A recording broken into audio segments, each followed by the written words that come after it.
আমি দোকানে গেলাম গো গিন্নি, দুপুরে খেতে আসবো না, হোটেল থেকে খেয়ে নেব। তুমি তো হোটেলে খেয়ে পার পাবে, আমরা যে না খেয়ে আছি সেটা কি তোমার মাথায় আছে? কেন গো গিন্নি, না খেয়ে থাকবে কেন? ঘরে বাজার সদাই না থাকলে না খেয়েই তো থাকতে হবে। তুমি বাড়িতে সবজি আনো না কতদিন হলো? আজকের দিনটা ডিম বা অন্য কিছু দিয়ে চালিয়ে দাও, আমি বিকেলে দোকান বন্ধ করে সবজি নিয়ে আসবো।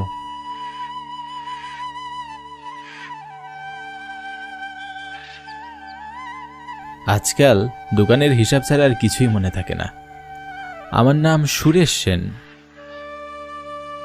পেশায় আমি একজন কাপড় ব্যবসায়ী।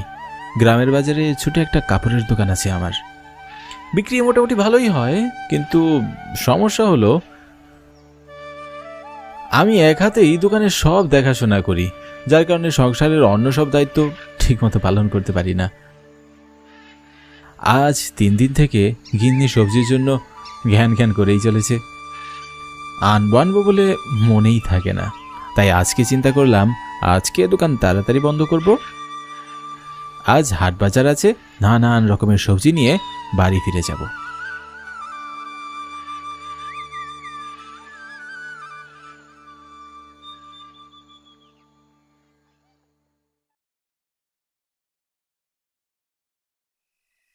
আজও দোকান বন্ধ করতে করতে রাত হয়ে গেল। এখন সবজি না নিয়ে বাড়ি ফিরলে তো গিন্নি মুখ ফুলিয়ে বসে থাকবে। কি করব, এক হাতে দোকান সামলাতে হয়, আর তাছাড়া হাটবাজারে অনেক ভিড়ও থাকে। কাপড়ের দোকানগুলোতে উপচে পড়া ভিড় থাকে। সামনে দুর্গাপূজা বলে কথা, এমন অবস্থায় দোকান রেখে ক্ষণিকের জন্য ওঠা সম্ভব নয়। আমি নিজেও এখন অবধি কিছু খাইনি। খিদায় শরীরে হাঁটার শক্তি পর্যন্ত অবশিষ্ট নেই। কোনো রকমে আস্তে আস্তে হেঁটে চলেছি। এখন সন্ধ্যা পেরিয়ে রাত নেমেছে। আমাদের ঘিমাডাঙ্গা গ্রামের বাজার সন্ধ্যা হতেই বন্ধ হয়ে যায়। বাজারের পাশ দিয়ে যাচ্ছিলাম, হঠাৎ কি মনে করে যেন আমি বাজারের ভেতরে যাই।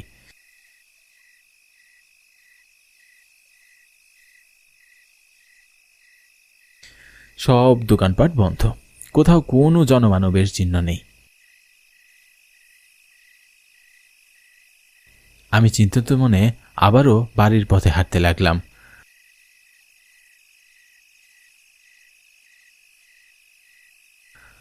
আজ পূর্ণিমার রাত, চাঁদের আলোয় গ্রামের রাস্তাঘাট স্পষ্ট দেখা যাচ্ছে। হঠাৎ হঠাৎ ব্যাঙ ডাকছে। সকালে বৃষ্টি পড়বে সম্ভবত। হঠাৎ একটা শব্দ শুনে আমি রাস্তার মাঝেই থমকে দাঁড়ালাম। পিছনে একটা শব্দ শুনতে পাচ্ছি। আমি কান খাড়া করে শোনার চেষ্টা করতে লাগলাম।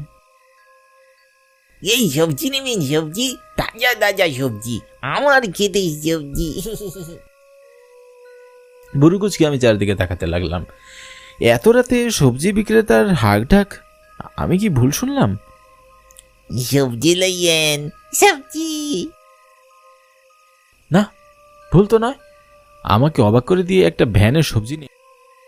পূর্ণিমার চাঁদের আলোয় লোকটাকে স্পষ্টই দেখা যাচ্ছে। চাদর দিয়ে সম্পূর্ণ শরীর এবং মুখটাও ঢাকা। চেহারা দেখার উপায় নেই। এই লোক কি পাগল টাগল নাকি? এত রাতে সবজি নিয়ে বের হয়েছে। কে কিনবে এই সবজি? যখন শহরে গিয়েছিলাম তখন তো বেলা 2টায় দোকানপাট সব বন্ধ থাকতো। রাতের বেলা সবজির দাম তো অনেক কমে যেত, কিন্তু গ্রামে এই নজিরের দেখা নেই। সবজি বিক্রেতার ভ্যানে বিভিন্ন ধরনের সবজি, লাউ, আলু, শাক, মিষ্টি কুমড়া। আমি বিস্ময় এগিয়ে গেলাম।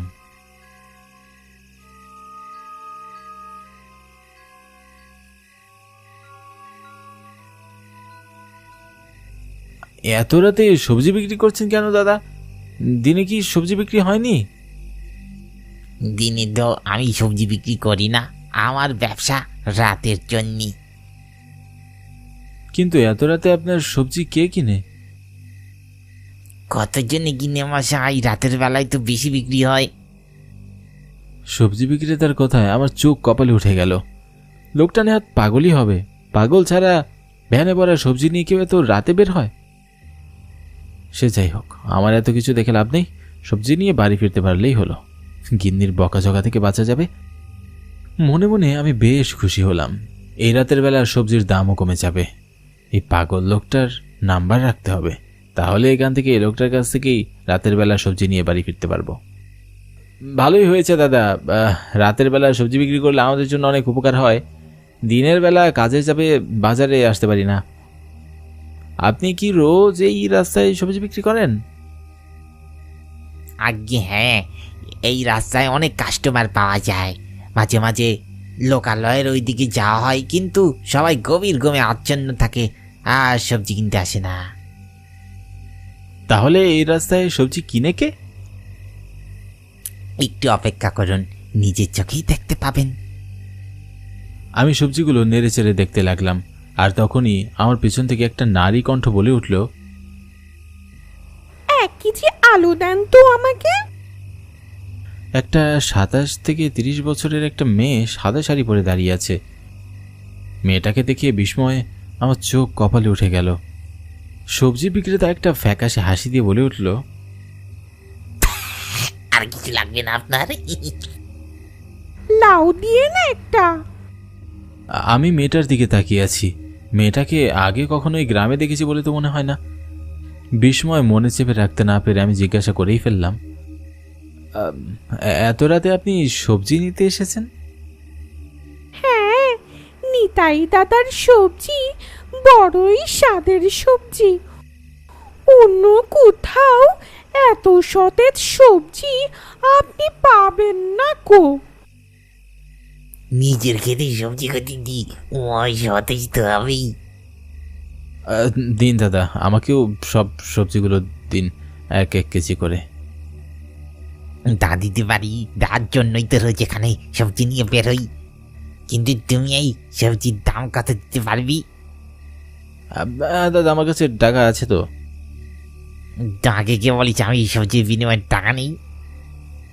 সবজি বিক্রেতার কথা কিছুতেই আমার বোধগম্য হলো না। মানে সবজির মূল্য হিসাবে আপনি কি অন্য কিছু নিয়ে থাকেন? এই তো বুঝতে পারছেন দাদা। কি কি নেন আপনি? এই তাজা তাজা সবজির বিনিময়ে আমি তাজা তাজা প্রাণ নেই। আপনার জীবন আমি নেব। মানে কি বলছেন আপনি? সবজি বিক্রেতার কথা শুনে ভয়ে আতঙ্কে আমার সারা শরীর কাঁপছে। এই লোক কি সত্যি পাগল? না দাদা, আমি পাগল না। পয়সা থাকতে আগে টাকা পয়সার অনেক দরকার ছিল।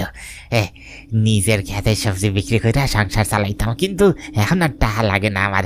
এখন আমার লাগে তোর তাজা রাখতো। সবজি বিক্রেতা প্রচণ্ড জোরে হাসতে থাকে। তার হাসি শব্দে মনে হচ্ছে পায়ের নিচের মাটি আমার সরে যাচ্ছে। আমি পাশের মেয়েটির দিকে তাকাই, তার চোখে মুখে ভয়ের কোনো ছাপ নেই। নিতাই দাদা কিন্তু সে রক্ত একা পান করে না, আমাদেরকেও ভাগ দেয়। আপনাদেরও ভাগ দেয় মানে? সবজি বিক্রেতা তার গায়ের চাদর সরিয়ে ফেলে। পাশে মোড়ানো মেয়েটিও আর সবজি বিক্রেতা দুজনেই মুহূর্তে ভয়ঙ্কর রূপে চলে আসে। আমি শিউরে উঠি। তাদের বিভৎস চেহারা দেখে কি অলক্ষণে কাণ্ড! এরা কেউই তো মানুষ নয়। সবজি বিক্রেতার মুখ ঝলসানো, দাঁতগুলো ধারালো, বাহিরে বের করা। আর মেয়েটি, সে তো আরো ভয়ঙ্কর। উস্কো খুস্কো চুল, মুখে অবয়ব স্পষ্ট না। তাদের দেখে ভয় আমার রুহ কেঁপে উঠছে। ভ্যান গাড়ির সবজিগুলোতে দাও দাও করে আগুন চলছে। বিস্ময় ও ভয়ে আমার শরীর অবশ হয়ে আসে। আমাকে আমাকে যেতে দিন। যেতে দেওয়ার জন্য তো এতক্ষণ অপেক্ষা করিনি। এই যে ওরে দেখতেছিস, ওরে আমি মাইরা ফেলছি। এখনো আমার মতো প্রেতাত্মা হইয়া গেছে। উস্তাদ, চলেন ওরে মেরে ফেলি, তারপর আমাদের সাথে নিয়ে যাই। আমার আরো বেশি লোভ লাগবো। ধীরে ধীরে এই গ্রামে শহরে আমি মাইরা ফেলবো। না না, আমাকে যেতে দিন। প্রাণ ভয় আমি দৌড়াতে থাকি। আত্মাগুলো ক্রোধ হুঙ্কার দিতে দিতে আমার দিকে ধেয়ে আসছে। তাদের কান ফাটানো হুঙ্কার শুনে আমার হৃৎপিণ্ড লাফিয়ে উঠে। আমার বাড়ির দিকে ছুটছি।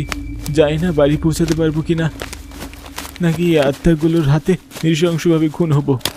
পিছনে ভয়াবহ বিপদ, ভয় আমার মাথা ঘুরছে। আমার বাড়ির খুব কাছাকাছি এসে আমি চিৎকার দিয়ে জ্ঞান হারাই। তারপর আর কিছু মনে নেই আমার।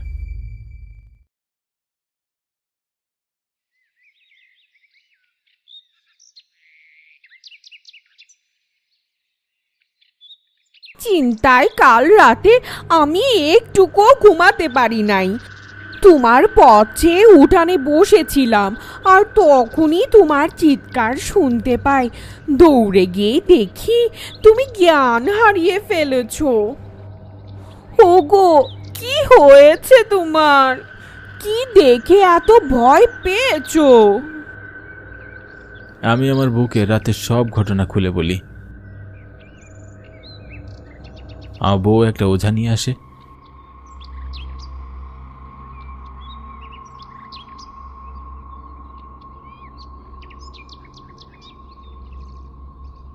সে আমাকে ওই সবজি বিক্রেতার সম্পর্কে সত্য কথা বলে। বেশ কয়েকদিন আগে ওই আত্মাগুলো এই গ্রামের এক মুরব্বীকে ভয় দেখিয়েছিল। তার অবস্থা এখনো শোচনীয়, ভয় বাক শক্তি হারিয়ে ফেলেছে। এই আত্মাগুলো কেন সবাইকে ভয় দেখাচ্ছে? ওই আত্মার নাম রজত দাস। গ্রামের হাটে ভ্যান নিয়ে সবজি বিক্রি করে। হাটে বেচা কিনা শেষ হলে মানুষের বাড়ি বাড়ি গিয়ে বিক্রি করে। সবজিগুলো অনেক সতেজ, কারণ ওগুলো তার নিজের ক্ষেতের সবজি। ভালোই চলছিল রজতের ব্যবসা, কিন্তু হঠাৎ একদিন তার বাড়ি ও সবজি খেতে পড়ে ছাই হয়ে যায়। কি বলছেন? হ্যাঁ, এই গ্রামের প্রভাবশালী এক পরিবার নাকি রজতের ঘর বাড়ি সবজি জ্বালিয়ে দিয়েছে। কারণ রজতের বাবা ওই লোকের কাছে ঋণ নিয়েছিল বাড়ি বন্ধক দিয়ে। রজত সে টাকা ফেরত দিয়ে দিয়েছে, তারপর ওই লোক ষড়যন্ত্র করে সব আত্মসাৎ করতে চায়। রজতের সবজি খেতে দখল করে নিতে চায়, যা রজত মেনে নিতে পারেনি। প্রতিবাদ করায় তার পুরো পরিবারকে মেরে ফেলে। সেই থেকে রজত প্রতিশোধের নেশায় হিংস্র হয়ে ওঠে। ওই প্রভাবশালী লোকের মৃত্যু ঘটে খুবই নৃশংসভাবে। আগুনে জ্বালিয়ে তাকে মারা হয়েছিল। বিক্রেতা রজতের কথা শুনে আমার প্রচণ্ড মন খারাপ হয়। রাতের সে ভয়ঙ্কর কথা না মনে পড়তেই শরীর শিউরে ওঠে। কাল রাতে যদি রজতের আত্মার হাতে সে মারা যেত, তাহলে রজতের এই করুণ কাহিনীর কথা সে কখনোই জানত না।